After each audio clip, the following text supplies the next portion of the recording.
Syria, kuna machafuko yanaendelea kati ya wananchi wa Syria wachache ambao wana dini inaitwa Druze. Na hao wananchi wanagombana na majeshi ya serikali. Na Israel amegeuka kuwa mtetezi wao mkuu. Kitu ambacho kinashangaza watu wengi sana. Watu wanajiuliza kwa nini Israel wamegeuka kuwa watetezi wakuu wa watu wenye dini ya Druze ndani ya Syria. Na hiki ndio kitu ambacho nataka nikuchambulie siku hii ya leo. Hii ni Rachel Robin Online TV. Usisahau kusubscribe hapo chini ili uwe wa kwanza kupata video zangu kama hizi. Syria ni nchi ambayo haijaungana.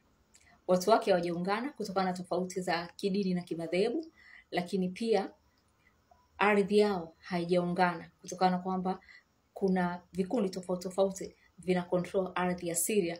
Ardhi ya Syria haiko mikononi mwa serikali. Ardhi yote ya Syria haiko mikononi mwa serikali peke yake, bali iko mikononi pia mwa vikundi vya watu wengine na nchi nyingine kama Uturuki pamoja na Israel. Sasa kilichopo ni kwamba ndani ya Syria, kama nilivyosema, kuna migawanyiko ya kidini na kikabila. Kuna Wasiria alafu kuna Wasiria wenye kabila linaitwa Wakurdish. Wao hawaelewani.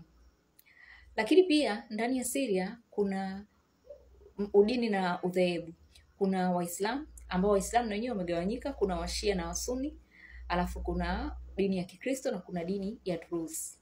Sasa basi, kisiasa, kama wewe ni nchi fulani, kiongozi wa nchi fulani, una maslahi ndani ya Syria, unataka kutafuta upenyo wa kuingia ndani ya Syria ili na wewe ukawe na sehemu pale ndani ya Syria, lazima uhakikishe unatafuta kundi na kukaa nyuma ya hilo kundi. Kwa hiyo uitawale ardhi ya Syria kwa mgongo wa hilo kundi. Sio, mnanielewa? Na hapa mfano, Marekani ndani ya Syria ana control ardhi kwa mgongo wa kabila la Wakurdish.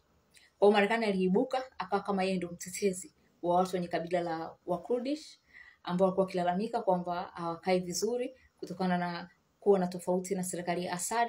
Kwa Marekani akaibuka kwamba mimi ndio mtetezi wenu, nawapenda sana, nitawasupport kwa kila hali ili muweze na nyinyi kupata haki zenu. Kwa hiyo Marekani uwepo wao ndani ya Syria uko kwa mgongo wa wale wa Kurdish na wana control ardhi ambazo ni za wale wa Kurdish, kwa mgongo wa kusema tunawasaidia kupambana magaidi na nini na nini.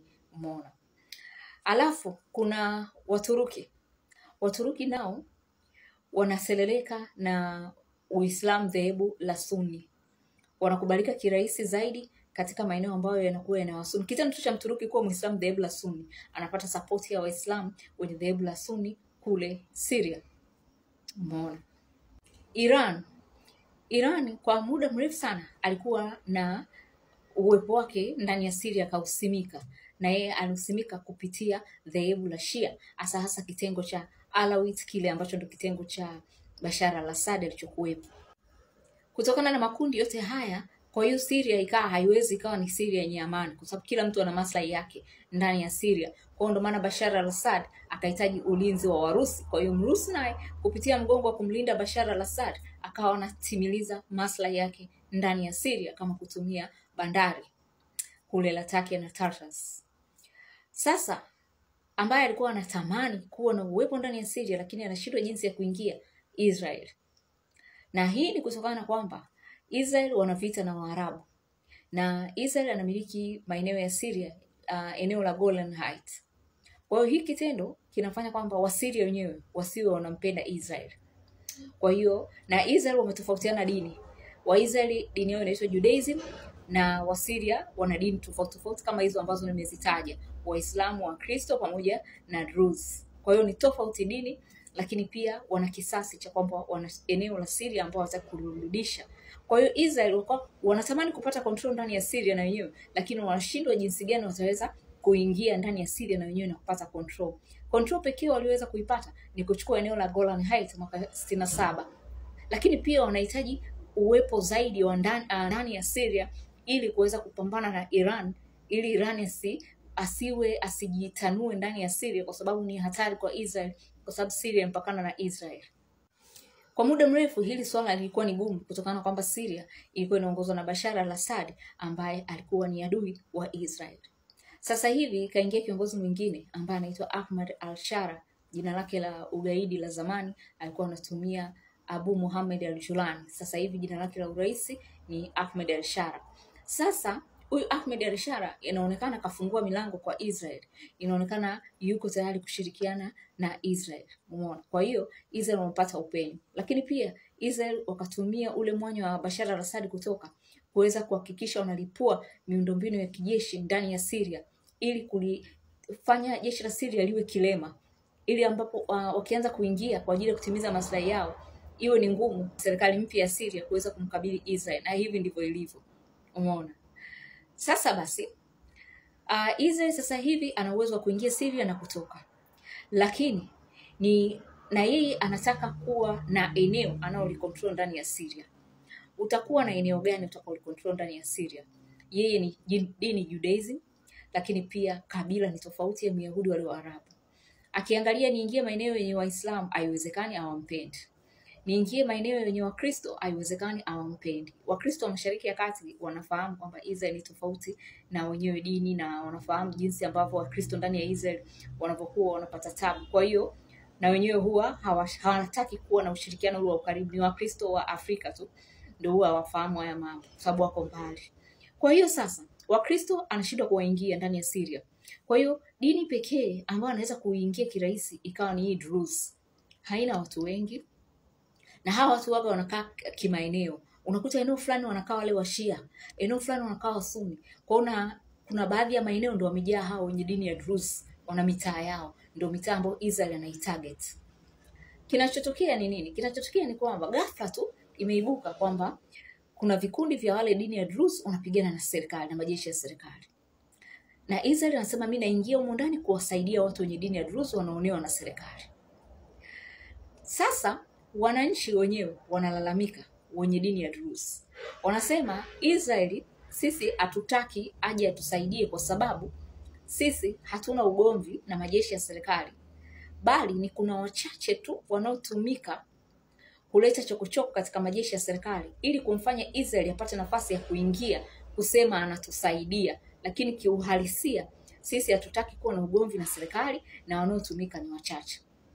Kuna watu wenye dini ya Druze wengine wako ndani ya Israel kwa sababu kuna baadhi ya eneo la Golan Heights liko ndani ya Israel, aliochukua hilo mwaka 67. Kwa hiyo kuna Wasiria wengine wako ndani ya Israel. Sasa wale Wasiria walioko ndani ya Israel wenye dini ya Druze huwa kule wananyanyasika, wanalalamika, wananyanyasika. Mimi sipo kule. Wanalalamika, wananyanyasika. Kwa hiyo wale Wasiria walioko ndani ya Syria wenye dini ya Druze wanasema kama wenye dini ya Druze wenzetu walioko ndani ya Israeli ya Golan Heights eneo mnaolishikilia wananyanyasika na serikali yenu, iweje leo mje mtupende sisi huko? Umeona? Kwa hiyo hii kitu haiwaingie kilini. Kwa hiyo wanatuhumu kwamba Israel wanawahonga viongozi wao wa dini na wanatengeneza vikundi vya machafuko, alafu baadaye wanakuja wanaingia na kusema kwamba wanakuja kuwasaidia. Yaani kwenye siasa unaweza kutengeneza tatizo afu wewe ukaje tena ukasimama kuwa mtatuzi wa hilo tatizo. Je, anachokifanya Israel ni sahihi? Hii ni siasa. Siasa ni mbinu na mikakati. Kwa hiyo uweze ukamnyoshia kidole kwa anachokifanya Israel kwa sababu na yeye pia anataka apate mbinu ya kuweza kuingia ndani ya Syria ili alinde maslahi yake, ili adui yake Iran asiweze kutamba tena ndani ya Syria. Kwa hiyo hii ni siasa. Siasa ni kuwaiana. Anachokifanya Israel ndicho alichokifanya Marekani, ndicho alichokifanya Mturuki, ndicho alichokifanya Mrusi. Mrusi naye kaingia Syria kwa ajili ya kuangalia maslahi yake. Marekani iko Syria kwa ajili ya kuangalia maslahi. Kila mtu anaingia Syria kwa ajili ya kuangalia maslahi yake. Kwa hiyo na yeye pia anajaribu kuingia kwa ajili ya kuangalia maslahi yake. Kisiasa hamna neno katika hilo. Ila neno tu linakuja kwamba pale ambako mbinu zinazotumika ni mbinu za machafuko kwa sababu watu wanakufa. Lakini pia na hata hivyo ndivyo wanavyotumia hizi mbinu za machafuko. Kwa hiyo yani huu ndio ubaya wa siasa. Kwa hiyo kwa Israel kutafuta kuwa na influence ndani ya Syria haina tatizo. Tatizo tu kubwa huwa linakuja ni pale katika ile ardhi ambayo wanaicontrol ya Golan Heights ambayo sio yao bali ni ya Syria. Kwa hiyo hilo ndio tatizo kwamba ni hakuna mtu ambaye anasupport kuona kwamba nchi nyingine ina control ardhi ya watu wengine. Umeona? Lakini kuingia kutaka kuwa na ushawishi wanajaribu kuangalia watalindaje maslahi ya nchi yao kama nchi nyingine zinavyoangalia watalindaje maslahi ya nchi zao ndani ya Syria. Kwa kifupi, kuishi Syria bwana ni kazi sana kwa sababu nchi nyingi sana zinapamulika Syria. Kila nchi inataka kuwa na maslahi ndani ya Syria.